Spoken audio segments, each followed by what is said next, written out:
I think everyone in the world can resonate with the feeling of being anxious or stressed or nervous at some point, very low on confidence.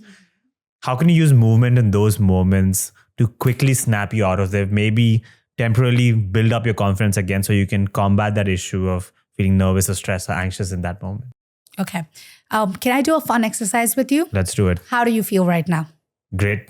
Great. Yeah. Okay. So can you use more vocabulary to explain great to me? Like if you had to really close your eyes and take a second to scan your body just from top to end. Notice if there's any part of your body that feels a little bit more tensed, a little bit more stressed. Yeah, definitely. Okay. Would you feel comfortable naming the part of the body? Yeah, my hands are, clasped together. My legs are also folded together. And that's typically my resting point because when I'm taking an interview, obviously I'm also thinking about a lot of things and nervous about things happening. Right. Yeah. Right. So you're physically holding your nervousness in, right? With your hands and your legs. Yeah. So that's the first step towards doing anything. Take a second and ask your body, what are you doing right now? Right? Become aware of where your body is at, because that's going to help you strategize a solution. So now that, your hands are clasped, your legs are clasped, take a second to just open the legs. So simple, right? Such a simple thing. Just open the legs, rotate those shoulders back. Just take a second, like really rotate the shoulders back in a sense where you can start activating that spine. Remember I told you all the emotions are stuck in the spine, right? So just up and down, something that you can do just sitting down. And as you're doing it, move your hands on the legs. Okay. Yeah. Going back to that sense of touch, like really activating those quadriceps, giving them more information. So you will notice your shoulders are already starting to feel a little bit more relaxed, right? Because we are bringing movement in the shoulder blades. Now take your hands and just shake it off. This is one of my favorite somatic techniques that we don't give enough attention to, and it's so simple. Just shaking things off, right? When you shake, like really shake from the shoulder. We want to get the movement into the spine always, right? And then you start making movement bigger in space. So now you've gone from clasping in your spot to just throwing that movement out bigger in space, right? Something you can do with your legs as well. That really whatever rocks are building up, no, not just that, really shake it. Shake. Yeah, no, you're fine. Just, shake it up. And now that you feel a little bit more open, you can actually stand up. Stand up with me. And what I want you to do is take 10... I want you to take 10 jumps. Okay. That's it. And when you take the jump, I want you to also pull the shoulders down this way. Okay? Okay, let's do it. Ready?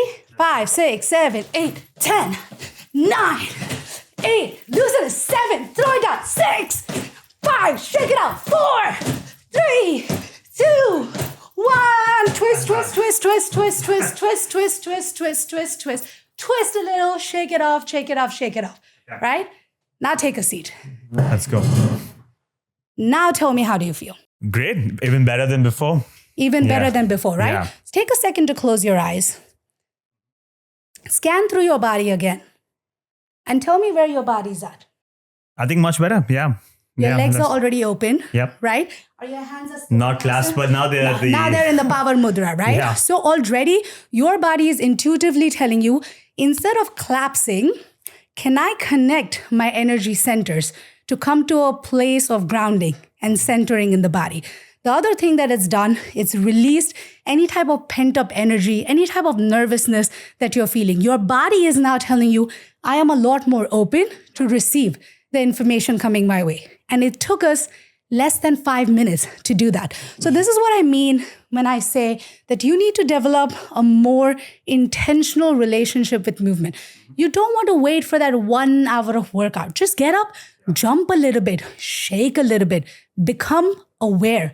The cycle that I teach all of my clients is awareness, strategy, implementation, and reflection. Become aware of what your body is communicating to you, strategize based on whatever information that you've received, actually implement your strategy, and then reflect what worked, what didn't work. Because the more you do it, you will realize that in different moods and different anxiety, when we think of anxiety as like this one big animal. But anxiety is equal to happiness.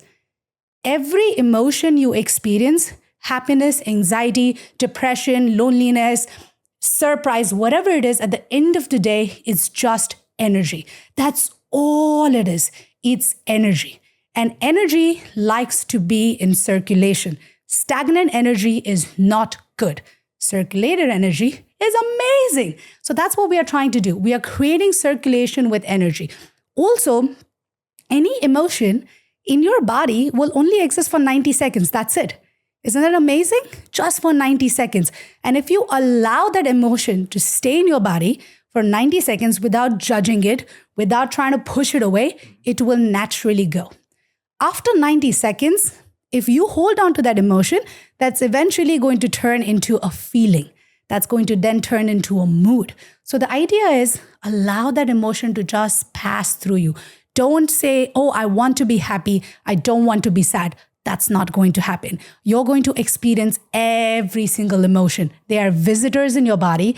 Let them exist. Let them pass. And if you really find yourself at a turmoil where you're like, I have to go into this really important presentation for my boss and my job depends on it and all of this, I'm feeling this anxiety, use techniques to release energy. You want to release anxious energy and open your heart up, open your heart chakra up to receive compassion, to receive kindness towards you. There's actually now, they have mapped our emotions. 108 emotions have been mapped exactly where they are stored in the body. So like anger and sadness, it gets stored in the chest. Anxiety gets stored in your belly. If you clench your right fist really tightly, try it. You're going to feel, you're right. You're going to instantly feel a sense of anger and anxiety butting up. But if you just do it with the left, it brings actually a sense of release because it's connected to your right hemisphere. So there is so much knowledge we already have between how the body stores emotions. All we need to do is biohack ourselves. We've hacked everything else. We've hacked every other system. But when it comes to the body, we've just kind of taken it for granted because we've always had it with us. So what I try to do with my practice is create more and more awareness of what is actually happening in your body. Because all of this is science, you know. In some ways, science is just catching on to it. Movers have always known it. Movers are ancient movers, dancers, choreographers, healers. They've always known the importance of energy. Science is just catching up to the importance of energy. But yeah, at the end of the day, it's just energy and you can find a way to release it. It doesn't take more than 5 minutes and it's magical to what you do. Remember, you're not trying to resolve all of your problems. All you're trying to do is give yourself a small sliver of hope, a small opening into, hey, positivity does exist. Hey, happiness does exist. Hey, joy also does exist. And that opening, once you have that, right? It's like if you're opening like a cheese packet or something, all you really need is that little bit, and then you can open it all. But a lot of times we don't get to that little bit. We get so comfortable and so stubborn in feeling angry. You just want to like become so rigid with whatever that is you're experiencing, right? Because there's a fear of what if I do feel happy and then happiness goes away, right? So that fear actually stops you from seeking happiness because the idea is, well, if I'm going to be angry anyway, then I might as well just, hold on to all this anger. But why? Get happy, then get angry again, then get sad, then be surprised, just go through all of the range. And when you start looking at emotions as these energies that just visit you, it's so much easier to get through life because you can watch them, you can acknowledge them, you can become aware, strategize, implement, and reflect, and keep repeating that cycle.